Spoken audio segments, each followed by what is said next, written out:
अस्सलाम वालेकुम, बिस्मिल्लाहिर्रहमानिर्रहीम। आज हम पढ़ने लगे हैं chapter number 5 physical states of matter. जैसे कि हमने पढ़ी थी इसमें तीन किस्म की स्टेट्स होती हैं। एक होती है सॉलिड, एक होती है लिक्विड, एक होती है गैस। फिर इसमें चार्ल्स लॉ, बॉयल्स लॉ वगैरह आ जाते हैं। जैसे कि बॉयल्स लॉ में ये पढ़ा था कि P V is equal to K, ये बॉयल्स लॉ होता है, और V by T is equal to K, ये चार्ल्स लॉ होता है। और हमने ये पढ़ा था कि यानी प्रेशर के बढ़ने, जब प्रेशर बढ़ाते हैं तो वॉल्यूम कम हो जाता है, और जब वॉल्यूम बढ़ाते हैं तो और जब प्रेशर बढ़ाते हैं तो वॉल्यूम कम हो जाता है ताकि कांस्टेंट रहे। जैसे कि पी वी है तो ये के आ जाता है। पी जब प्रेशर बढ़ाएंगे, यानी पहले जब ये फर्ज करो P2 था और V3 था, तो ये के कांस्टेंट के बराबर है 6 के, और जब प्रेशर बढ़ाएंगे 3 करेंगे तो वॉल्यूम कम हो जाएगा, 2 हो जाएगा, तब ये कांस्टेंट आता है। तो इस तरीके से ये डायरेक्टली रिलेट करते हैं। ये हमने पढ़ा था, ये चार्ज लॉ होता है। और बॉयल्स लॉ ये होता है जैसे कि V by T is equal to K, यानी टेम्परेचर बढ़ाएंगे जो जब ये डायरेक्ट, जैसे कि डायरेक्टली रिलेशन है, और ये इनवर्सली रिलेशन है वॉल्यूम टेम्परेचर के। जब टेम्परेचर बढ़ाएंगे तो जो वॉल्यूम होगा वो कम हो जाएगा। ये आपस में इनवर्सली रिलेशन है। नहीं, ये वाला इनवर्सली रिलेशन, जब एक चीज बढ़ाएंगे तो प्रेशर बढ़ाएंगे तो वॉल्यूम कम होगा। ये बॉयल्स लॉ में हमने पढ़ा था, इनवर्सली रिलेशन है, इनकी इनवर्स रिलेशन है। और ये जो है ये डायरेक्ट रिलेशन है। ये वॉल्यूम जब टेम्परेचर बढ़ाएंगे तो वॉल्यूम बढ़ेगा, वॉल्यूम जब बढ़ेगा तो जब टेम्परेचर बढ़ेगा तो वॉल्यूम बढ़ जाएगा, तो ये कांस्टेंट रहेगा। ये डायरेक्टली रिलेशन है। फर्ज करो आगे ऊपर 16 बाय 4 करेंगे तो कांस्टेंट क्या आता है, 4 is 16। अब हमने क्या किया कि हमने इधर लाना है 4, यानी 4 कांस्टेंट लाना है। तो अगर हम टेम्परेचर को क्या कर देते हैं, ये वॉल्यूम को ऊपर कम कर देते हैं, वॉल्यूम को कम कर देते हैं तो टेम्परेचर जो ये वाला जो चीज होगी 4, ये भी कम हो जाएगी। ये 1 के बराबर, 1 इधर लिखेंगे तब जाके ये 4 के बराबर आएगी, क्योंकि जिसके नीचे 1 होता है तब ये 4 का। तो ये डायरेक्टली आपस में रिलेशन है वॉल्यूम का टेम्परेचर के साथ। वॉल्यूम बढ़ेगा तो टेम्परेचर जो है ये बढ़ेगा। ये डायरेक्ट रिलेशन है, इसे कहा जाता है चार्ज लॉ। ये चार्ज लॉ है, और ये वाला जो चार्ज लॉ है ये वाला, और ये वाला बॉयल्स लॉ है। ये गैस वगैरह में हम पढ़ लिया था बॉयल्स लॉ, चार्ज। अब हम पढ़ने लगे हैं टाइप्स ऑफ सॉलिड्स, यानी सॉलिड की कौन सी किस्में होती हैं। सॉलिड में हमने और ये जो होता है लिक्विड होता है, लिक्विड में मॉलिक्यूलर फोर्सेज होती हैं वो थोड़ी सी दूर होती हैं, सॉलिड में बिल्कुल करीब होती हैं।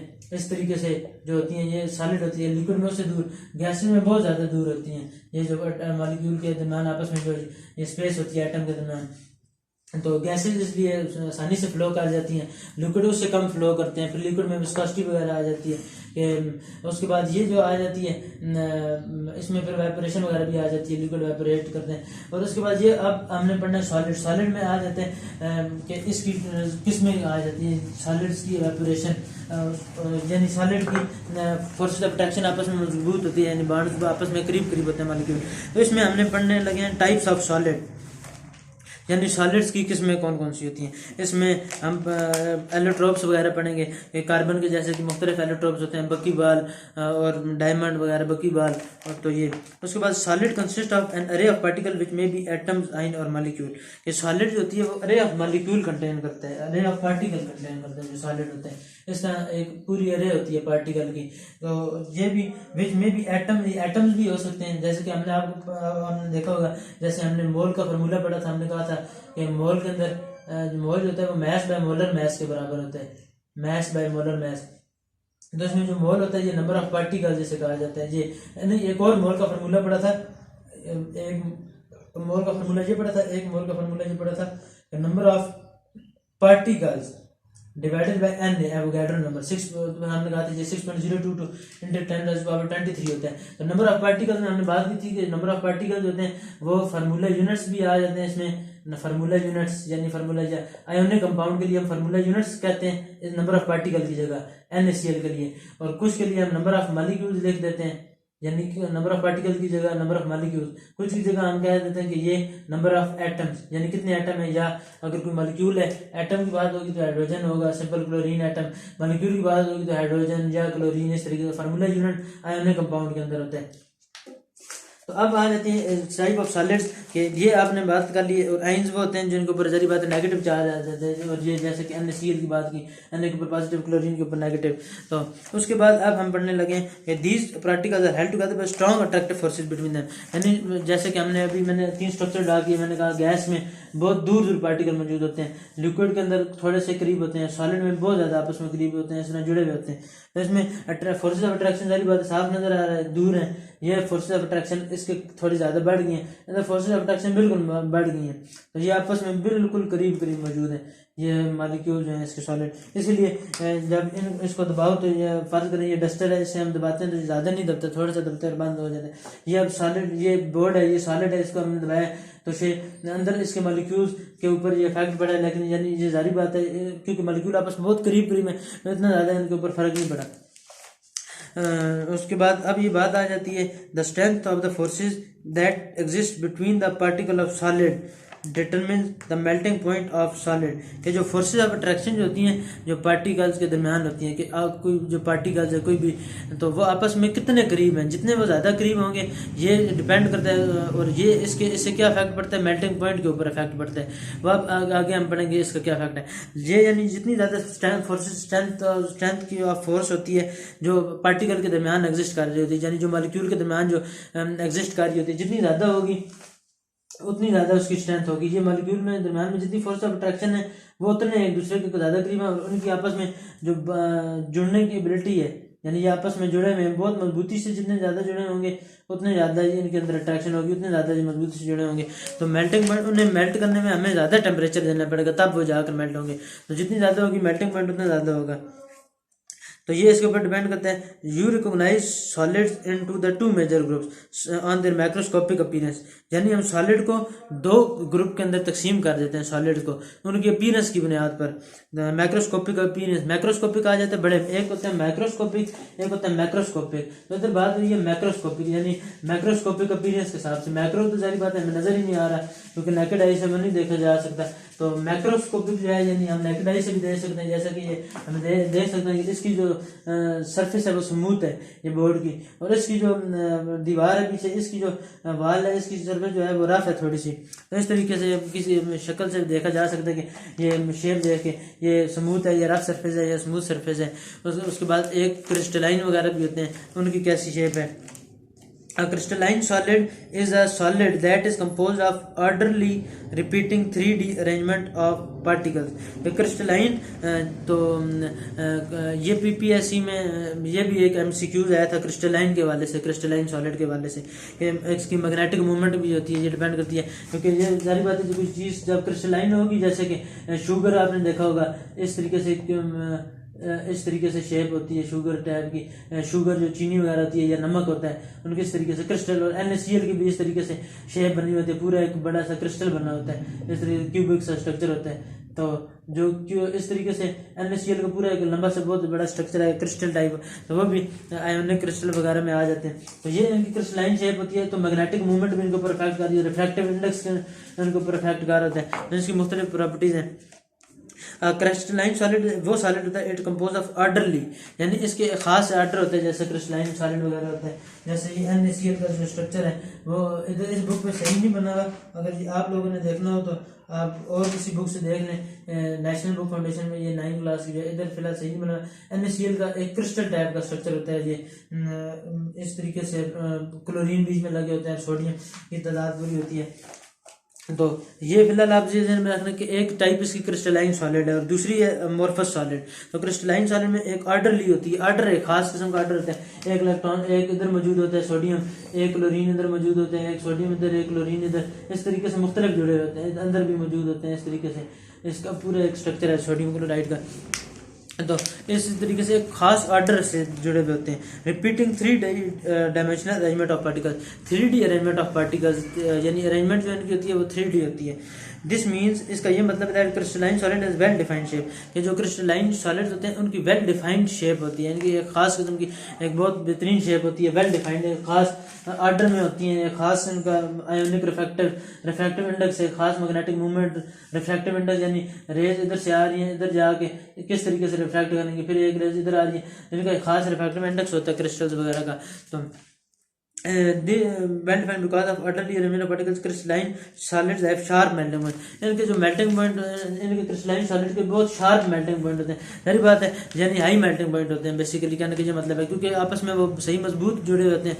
तो जितने ज़्यादा बॉन्ड मजबूत होते हैं, उसे हमने मेल्टिंग पॉइंट उतना ज़्यादा टेम्परेचर देना पड़ेगा ताकि वो मेल्ट हो। तो मेल्टिंग पॉइंट इनका बहुत ज़्यादा होता है, शार्प मेल्टिंग पॉइंट होते हैं। Notice that Na positive and chlorine are close and pack together in regular array, कि जो सोडियम और क्लोरीन होते हैं बिल्कुल आपस में पैक हुए होते हैं। जैसे इधर एक शेप बनी हुई है, अगर मैं वही बना दूं तो इधर से एक इस तरीके से बनी हुई है शेप, ये सोडियम क्लोराइड की पेज नंबर 97 की अगर आप खोलें तो इस तरीके से एक शेप बनी हुई है। और इधर एक ग्रीन पार्टिकल है, फिर इधर यानी उन्होंने सोडियम को रेड से शो किया है, सोडियम को रेड से, और क्लोराइड को उन्होंने ग्रीन से शो किया है। तो क्लोरीन सारी बात बड़ा होता है, इसका साइज बड़ा है। तो क्लोरीन एक इधर मौजूद है, एक इधर मौजूद है, एक फिर इधर मौजूद है, एक इधर, आपस में यानी इतने इकट्ठे इकट्ठे जुड़े हैं। एक इधर मौजूद है, फिर एक इधर दरमियान में मौजूद है, फिर एक इधर हल्का सा नजर आ रहा है बड़ा सा, एक इधर मौजूद है, आपस में जुड़े हैं, फिर एक इधर हल्का सा नजर आ रहा है, फिर एक ये क्लोरीन है। अभी ये सिर्फ क्लोरीन की बात हो रही है, फिर ये एक इधर जुड़ा हुआ है, एक क्लोरीन इधर जुड़ा हुआ है। तो इसका कॉम्प्लेक्स स्ट्रक्चर है। और बाकी इधर 3 रेड जुड़े हुए हैं, इधर यानी इधर एक रेड जुड़ा हुआ है, एक रेड इधर जुड़ा हुआ है, एक रेड इधर जुड़ा हुआ है, आपस में बिल्कुल इकट्ठे इकट्ठे जुड़े हुए हैं। और ये 2 रेड इधर जुड़े हुए हैं, यानी 2 सोडियम जो है। उसके बाद एक सोडियम इधर जुड़ा हुआ है, फिर एक सोडियम इस जगह पर जुड़ा हुआ है, फिर एक सोडियम इस जगह पर जुड़ा हुआ है, और एक सोडियम इस जगह पर जुड़ा है। यानी इस तरीके से आपस में बिल्कुल इकट्ठे इकट्ठे जुड़े हैं। ये तो मैंने तो फिर स्पेस नहीं दी, बुक में स्पेस नहीं बनी, यानी इस तरीके से वेयर एज अमोर्फस सॉलिड। और जहाँ तक बात की जाए अमोर्फस सॉलिड की, तो अच्छा ये इधर लिखा हुआ है कि ये रेगुलर एरे में जो है, एक इनका बेसिकली पेपर में ये डिफरेंस भी आता है, या तो लॉन्ग में आ सकता है टाइप्स ऑफ सॉलिड, या तो फिर डिफरेंस आता है कि अमोर्फस सॉलिड और क्रिस्टलाइन सॉलिड में डिफरेंस लिखो। तो या तो फिर एमसीक्यूज में ये पूछा जा सकता है कि क्रिस्टलाइन की एग्जांपल 3 कंपाउंड अमोर्फस दिए होंगे और एक NaCl लिखा होगा, तो NaCl जो होता है ये क्रिस्टलाइन होता है। और ये भी आ सकता है कि they have sharp melting point, और नीचे ऑप्शन में मुख्तलिफ दिए होंगे, तो क्रिस्टलाइन सॉलिड जो होते हैं इनके शार्प मेल्टिंग पॉइंट्स होते हैं। तो इनके रेगुलर रे होती है, एक होता है रेगुलर रे, यानी किताबें बिल्कुल एक ही सेट में हमने अलमारी में रखी हुई हैं, नीचे से ऊपर जा रही हैं सारी किताबें, एक रेगुलर एरे में पड़ी हुई हैं। और एक ये होता है कि जो इरेगुलर रे में पड़ी होती हैं, कुछ किताबें इधर होती हैं, कुछ किताबें उधर बिखरी हुई होती हैं, इन्हें इरेगुलर रे कहा जाता है। तो ये रेगुलर रे होती है। Where amorphous solid is one that lacks order arrangement. तो अमोर्फस सॉलिड की ये एग्जांपल है कि इरेगुलर अरेंजमेंट होती है, कुछ किधर होते हैं और कुछ किधर होते हैं molecule particles. This mean it does not have a well defined arrangement. तो इसमें अमोर्फस में वेल डिफाइंड कोई अरेंजमेंट नहीं होती। जारी बात है क्रिस्टलाइन ज़्यादा अच्छा नजर आता है।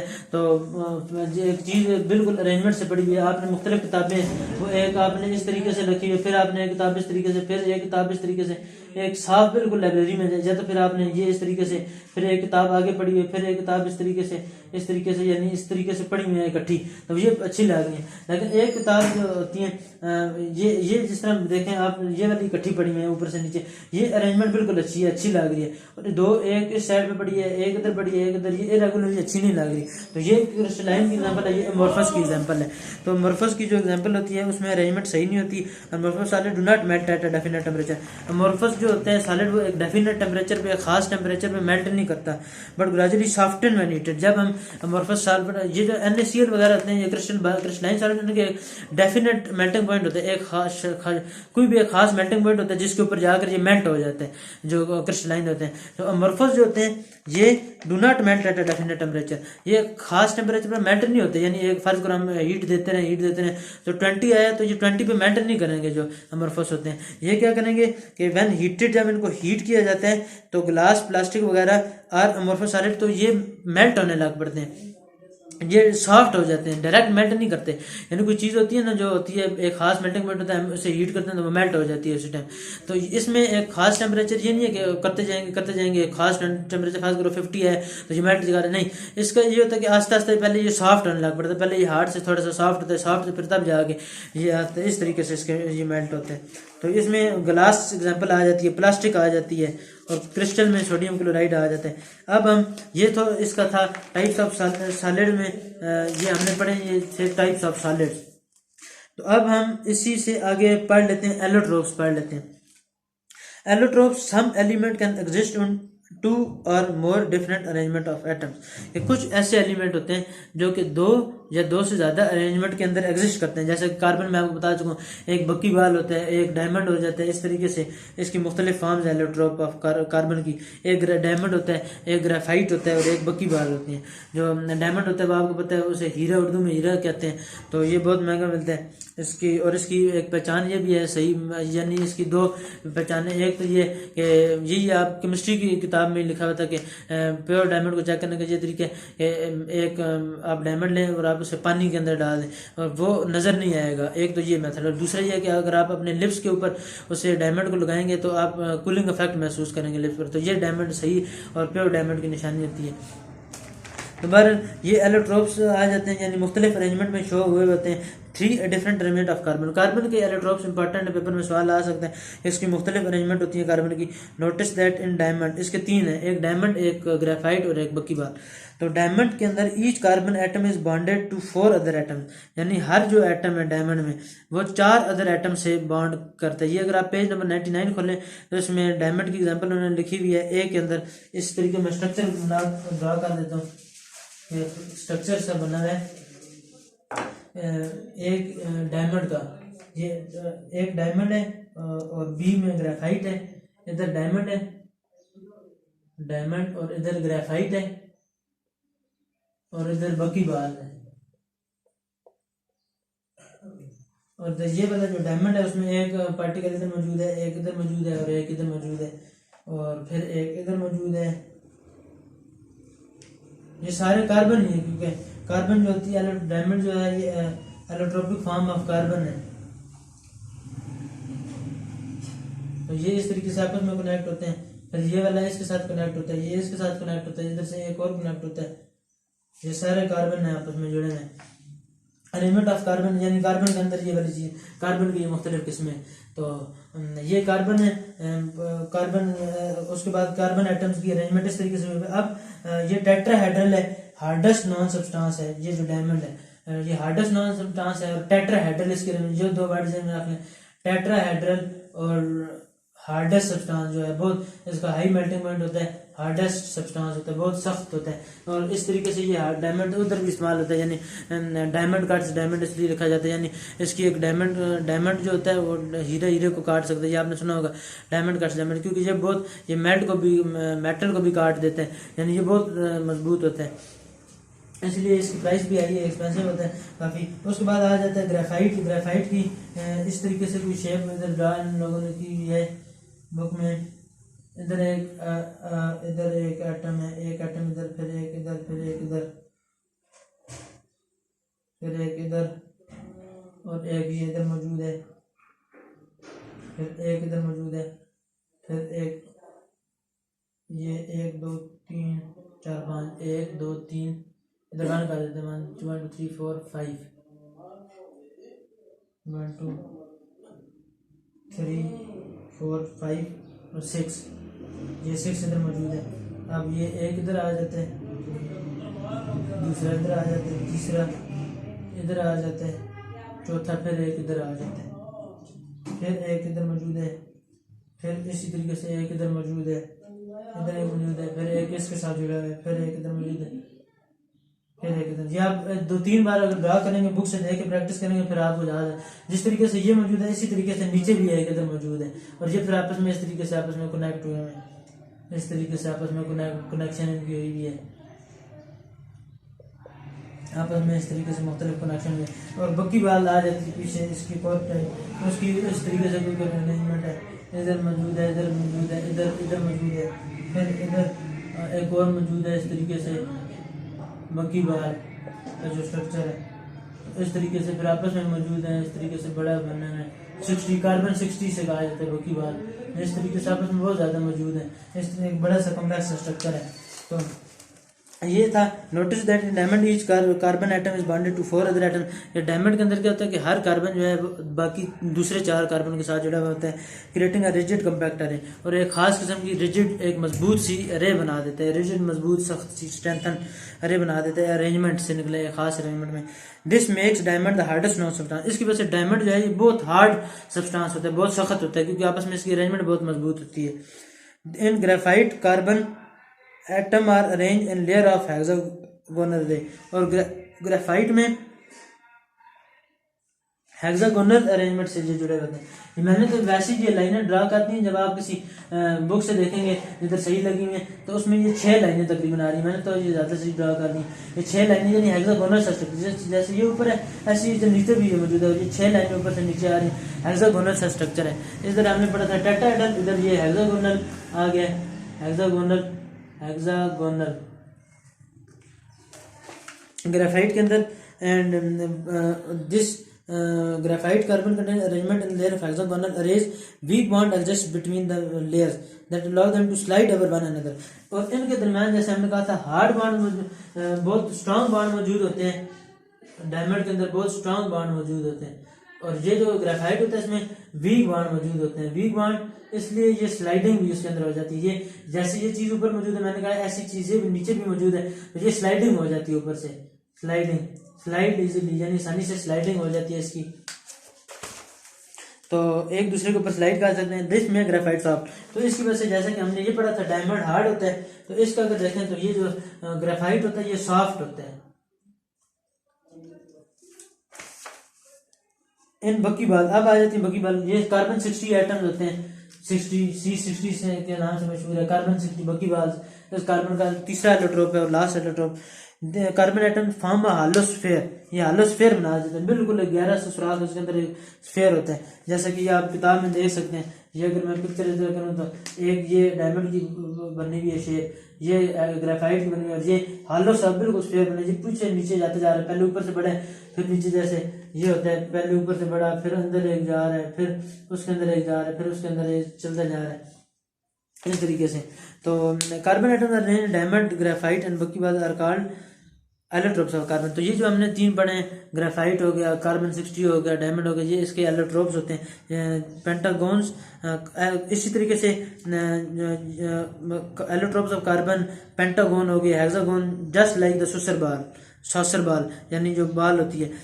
Carbon atoms are arranged in diamond, carbon atom diamond के अंदर, ग्रेफाइट के अंदर, बकीबाल के अंदर are called allotropes of carbon, इन्हें एलोट्रोप्स ऑफ कार्बन कहा जाता है। पेंटागोन और hexagon just like the saucer ball because all are made up of carbon atoms and all are solid, क्योंकि ये तीनों कार्बन से बने हुए हैं। इनके अंदर ये तो आपने पढ़े थे डिफरेंसेस, आप इनके अंदर सिमिलैरिटीज के हैं, एक तो ये तीनों कार्बन से बने हुए हैं, और ये तीनों सॉलिड हैं, और ऑल आर सॉलिड और कार्बन से। The different form of element in same physical state, तो ये वाली जो डिफरेंट फॉर्म्स ऑफ एलिमेंट है सेम फिजिकल स्टेट, क्योंकि फिजिकल स्टेट तो इन तीनों की सॉलिड है, एक ये लिक्विड नहीं है, गैस नहीं है, ये सॉलिड है, तीनों फिजिकल स्टेट सेम है, लेकिन इनकी अरेंजमेंट डिफरेंट है, डिफरेंट फॉर्म्स ऑफ एलिमेंट है, तो इसलिए इन्हें एलोट्रोपिक कहा जाता है, और फेज भी इनका सेम है physical state. Another common noun metal phosphorus, और दूसरा एलोट्रोप्स आ जाते हैं फास्फोरस के एलोट्रोप्स, जैसे कि ये हमने पढ़े थे कार्बन के एलोट्रोप्स के 3 एलोट्रोप्स हैं। इस तरीके से फास्फोरस के 2 एलोट्रोप्स हैं, दोनों फास्फोरस होते हैं, एक होता है रेड फास्फोरस और एक होता है वाइट फास्फोरस। तो ये 2 मुख्तलिफ इसकी फास्फोरस हैं, या तो फिर ये एलोट्रोप्स ऑफ कार्बन पेपर में आ जाते हैं, इनका डिफरेंस, या तो फिर इनकी सिमिलैरिटी, या तो फिर डायरेक्ट आ जाते हैं एलोट्रोप्स ऑफ कार्बन। और दूसरा ये रेड फास्फोरस और वाइट फास्फोरस में डिफरेंस भी आ सकता है, और एमसीक्यूज में भी आ सकते हैं।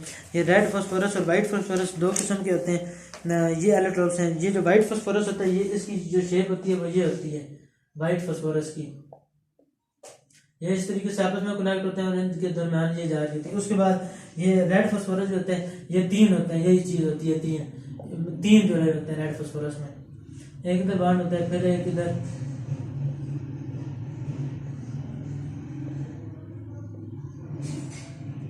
तो ये था वाइट फास्फोरस, वाइट डब्ल्यू से शो कर रहा हूं, और ये वाला था ये रेड फास्फोरस।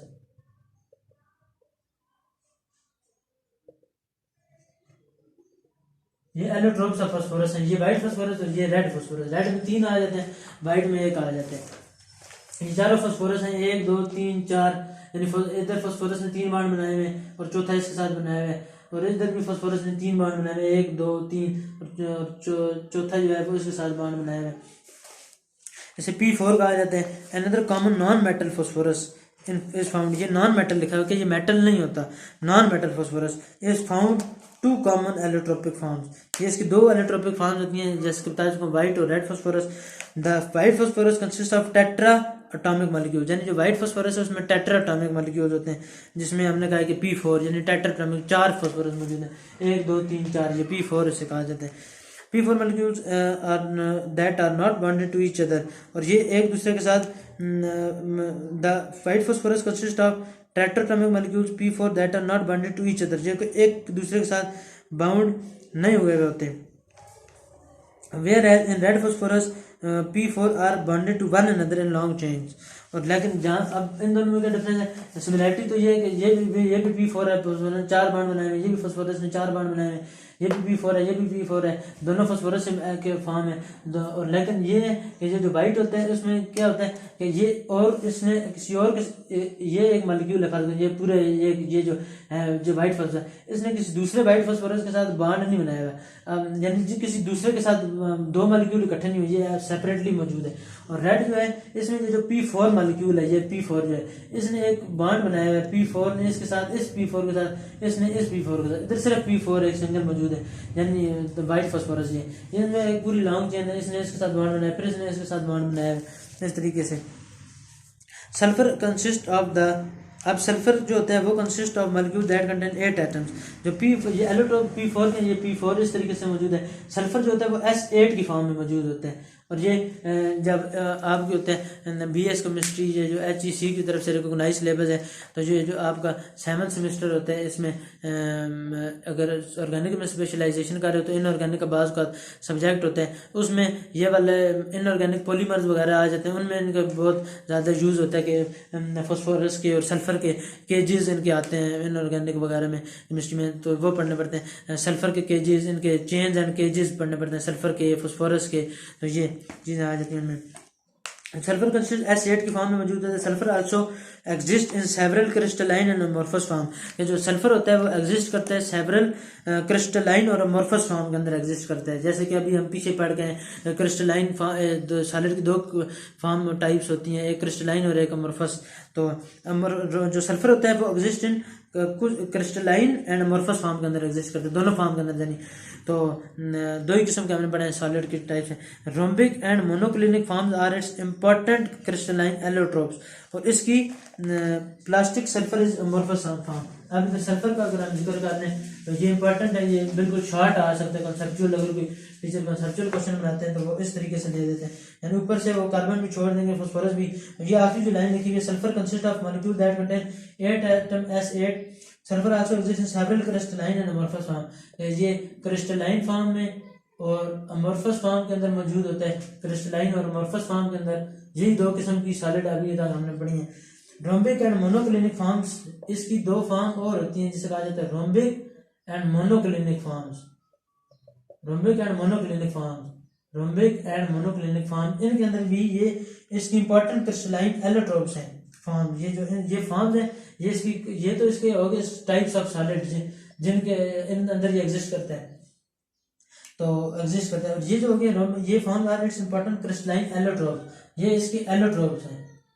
एलोट्रोप्स का आएगा तो आपने क्या लिखना है, जैसे कि आपने रेड फास्फोरस में वाइट फास्फोरस, रेड फास्फोरस पढ़ा है, इसी तरीके से आपने कार्बन के अंदर आपने पढ़ा है बकीबाल ग्रेफाइट और बकीबाल ग्रेफाइट और डायमंड। तो इस तरीके से जो सल्फर होता है तो उसके ये 2 होती हैं एलोट्रोपिक फॉर्म्स, एक रोम्बिक है और एक मोनोक्लिनिक है। इसकी जो फॉर्म है सल्फर की जो 2 फॉर्म है, रोम्बिक और मोनोक्लिनिक, ये 2 इसके एलोट्रोप्स हैं।